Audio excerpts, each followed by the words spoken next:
long music, and some artists make short music. Either way, all good to have. Um, let's see. Well, I can't do but so much because I don't have that much time. You know what? I think I'm going to just go ahead to the the show itself. I think I'm going to go ahead to the interview because the interview has one of his songs that is started. I will be back with you. This is me and Laird Ali. I think we even talk about the pronunciation of his name, and I still don't have it right. Here you go.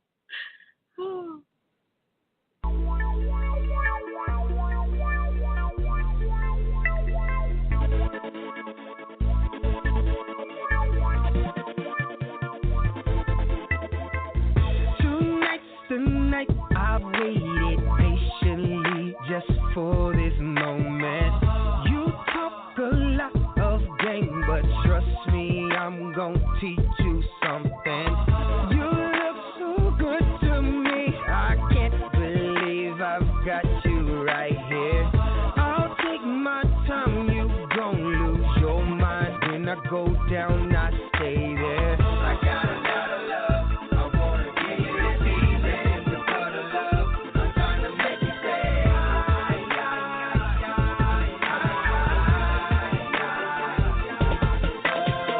baby, I wanna touch you in the places you love. Get you all worked up, I'm trying to make you say,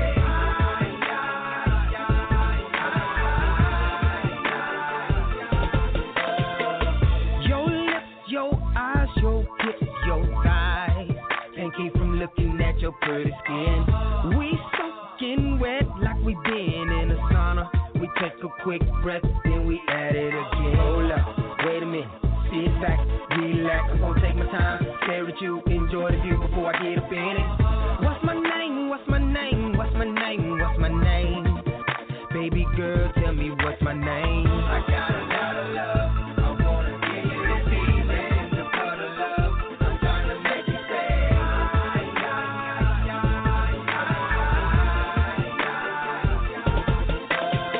baby, I wanna touch you in the places you love. Get you all worked up. I'm trying to make you say,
Hey, welcome back to the Lena Jones Diamond Network show.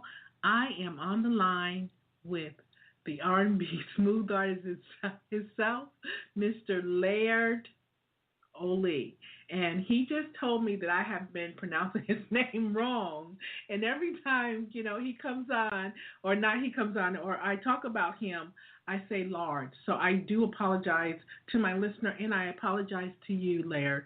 How you doing today? Oh, I'm doing very good. I'm doing very good. Thank you. How are you? I'm good. I'm good. I'm so happy to get a chance to talk with you. And I'm a little nervous. And I don't know why. Yeah, why are you nervous? I don't know, but it doesn't happen often. But I'm a little bit nervous today. Your voice comes across so big and clear, and it's just like, how tall are you? Let me just ask that. How tall are you? Well, I'm 6'2", Yeah. a little over 200 pounds. So, I'm a solid guy. I'm not, yeah. I'm not chubby or nothing, but I'm solid. Yeah, you're muscular too. I noticed that on your pictures too. How you have the little shirts with your arm and stuff like that. Pretty big.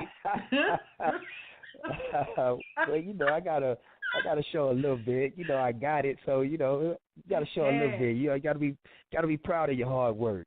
That's right. That's right. If you got it, flaunt it. Because when you get too old, it won't be there. Or you're gonna wish you did. Hey. You know what I mean? Yeah. Ain't nothing wrong with that. It helps you to sell more records and more posters and things of that sort. Let's hope so. Let's hope so. Let's keep our fingers crossed. Yes.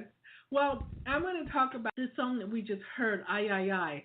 And from the first time I heard that song, it was already catchy. And I think that is one of the ones that's going to go ahead and make it through. And it may not happen.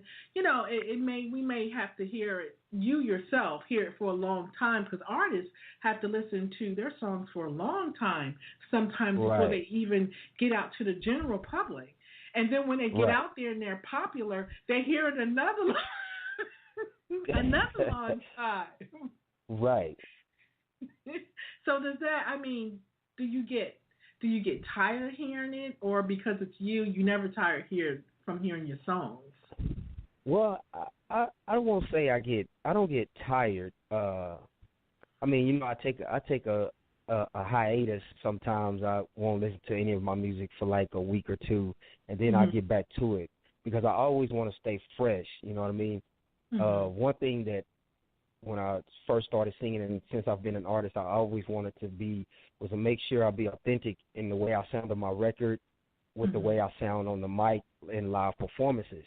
So I always try to stay fresh with the record and constantly practicing, and you just want to have that and never know what new creative idea may come to you while you're practicing, that you say, oh, you know what, that sounds good, I could do this live, this sounds great with this, let me do this.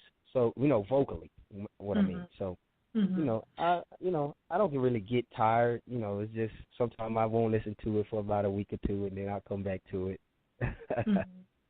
And, not too long ago, a few weeks ago, you had typed some stuff on Facebook, and it seemed like that you were upset over, maybe some negativity you heard about your music or your songs.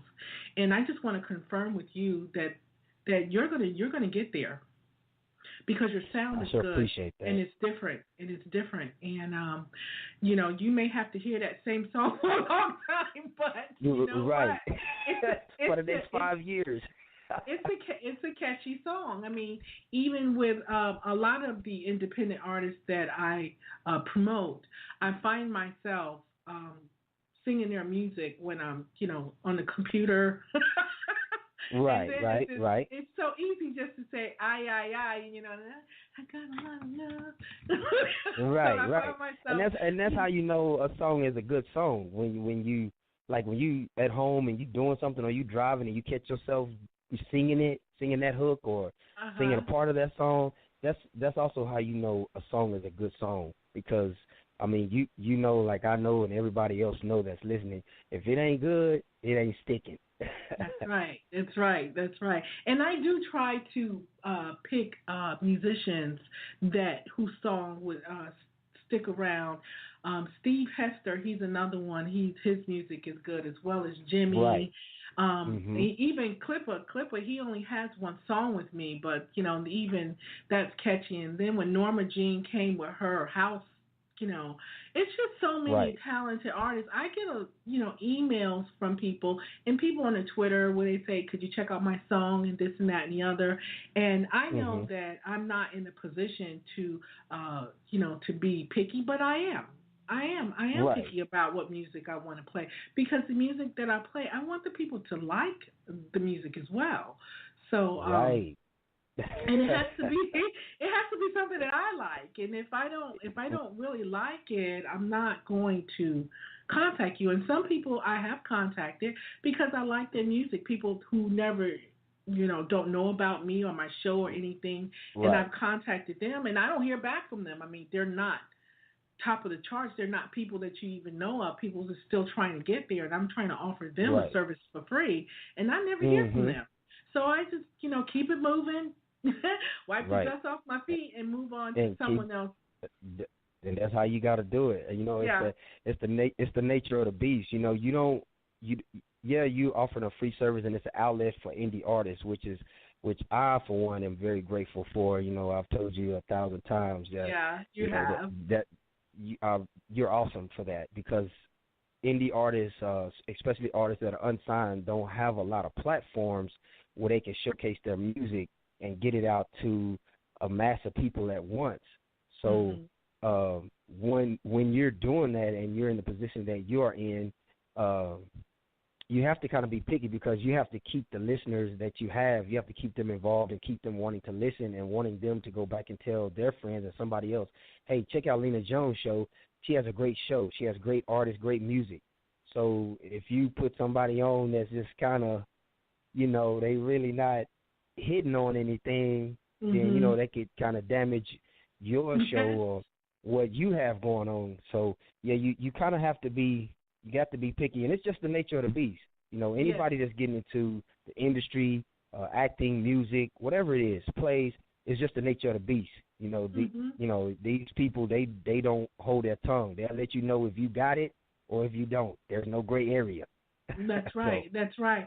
And when I first started my show, I started this show in March. And when I first started the show, I was using regular music that you hear on the radio, and I was told by some people on Blog Talk Radio that you can they won't iTunes won't really take your show if you're playing music that's already popular on the pop charts. I guess it's because of the agreement that they have with some of the artist management and things of that sort. Now, hmm even though I have not really submitted any shows to iTunes, I just don't have the time.